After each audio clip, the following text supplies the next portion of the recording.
Today's video is going to address how to work through power struggles when we are working with our children. And I have a book or a resource for you. It's called Unplugging Power Struggles by Dr. Jan Falwell. And it's an excellent book that really highlights, what are our options when a power struggle arises. She also addresses a child's need for power and how to talk to a child about positive power and making good choices.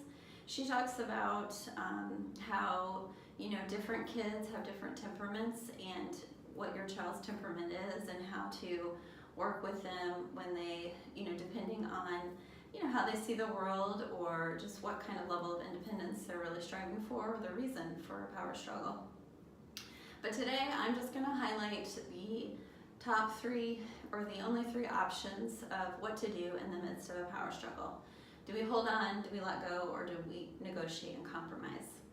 So each option is unique, and you are going to know your child the best to know when are the times you want to hold on, when are the times you want to negotiate and compromise, and when are the times that you're going to let go.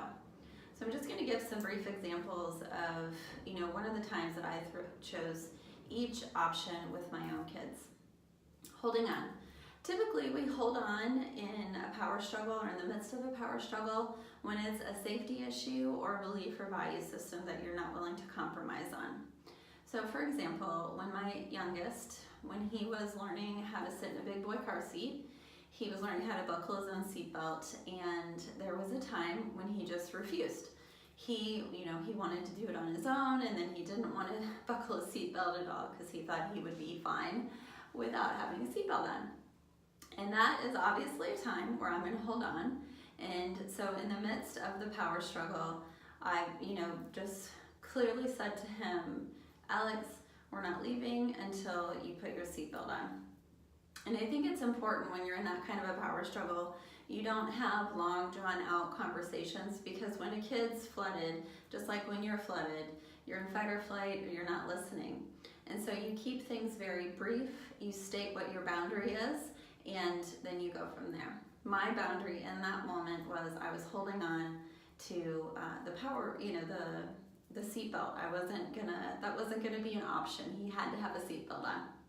And so we waited about a half an hour, and he finally decided to put his seatbelt on, and then we were able to leave.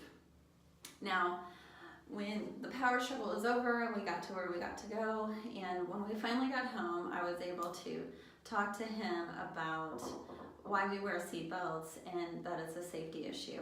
Now at the time, he was I think 3 at the time, so you have to talk using their language, but he did understand, and we have not had a problem with seatbelts since. So letting go. Letting go is when, instead of continuing to get caught up in the power struggle with our kids, we let go. Now that doesn't mean we let go of our boundaries or whatever the family rules are. It just means in that moment we let go and we take a step back from the power struggle. Ultimately, the goal with our children is to have a positive, healthy relationship with them, and teaching them how to make positive choices, how to have positive power, how to learn about their own emotions and process them. I mean, we have such a big job when it comes to parenting, and our relationship with them is super important. And so letting go is when you're in the midst and you let go of whatever is happening in that moment. Again, it doesn't mean you let go of your boundary, it just means in that moment. So for example, my oldest, him and I, this was probably a few years ago, and he really didn't want to clean his room. And I really wanted him to clean his room. And so we would go back and forth about, did you make your bed? Did you pick up your books? Did you, put your clothes in the hamper? And he just continued over and over again, didn't want to follow the family rules. And so much so, our relationship, there were other areas where he seemed distant and I was distant because we were both so frustrated. Until finally it hit me, like, okay, I need to let go of having this power struggle with him. If his room is that dirty, I can just close the door, because my relationship with him is more important. And that's the thing, guys, our relationship, like I said earlier, our relationship with our children is really important. So in that moment, you know, it was Saturday morning, we were getting ready to clean, and I just said, he started going to, I'm not doing it. And I finally just said, you know what, in this moment, you don't have to clean your room, and I'm gonna walk away because my relationship with you is more important than your room being clean. And we will address this at another time, because in our family, we take care of ourselves and we pick up after ourselves. So ultimately that was my boundary, self-care and picking up after yourself, which is a lesson that we as parents have to teach. But in that moment, I let go because I didn't want to keep fighting about the same thing. And so a few days later, I came back to him and I said, okay, Andrew, let's talk about what we're gonna do to clean up your room. And him and I worked out a plan, and he was able to clean his room when I asked. And the other part of that is when I understood that him and I, we were kind of fighting a little bit more, I created some special time with him and I, where he got to choose an activity and he was able to kind of lead the activity, and that seemed to help us build on our relationship. So that's another thing. And if you notice that you feel distant, or you're continuing to fight with your kid, let go of whatever the power struggle is in that moment and create some special time with them so you can really focus on building the relationship. The last option is negotiate and compromise.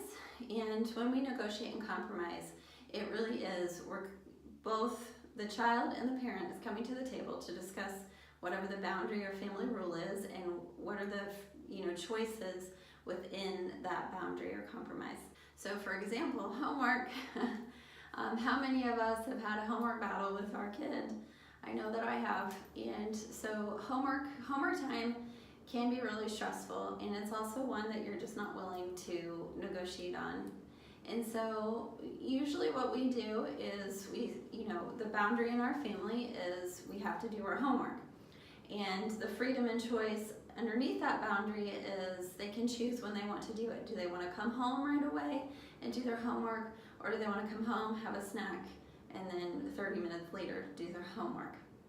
And so before school even starts, we kind of put that boundary in place, and then they have some choices. They get to choose when they do their homework. And so we try this for about a month. And in that month, if things are going really well, that's great. We have our family meeting, and we talk about how things are going. And if things are not going so well, then we have to come back to our family meeting and say, okay, let's talk about homework. It doesn't seem like it's getting done, or we're fighting about it. And so again, boundary is we've got to do our homework, and then they get to choose when they get to do it. And so those are just 3 different examples of when we hold on, when we let go, or when we negotiate and compromise. So remember, with whatever power battle you're having with your child, you have options, okay? And ultimately, deep down, the bigger message is we are teaching our kids some good life lessons. We're also cultivating and nurturing our relationship with them when we don't get caught up in the power struggle. And we're teaching them how to work through things. So remember, hold on, let go, negotiate, and compromise. And again, the book that I refer to is Unplugging Power Struggles by Dr. Jan Falwell. If you have any questions, please comment below, or if you just want to comment, please feel free to comment. And also be sure to subscribe to my channel to get weekly updates on everything about relationships.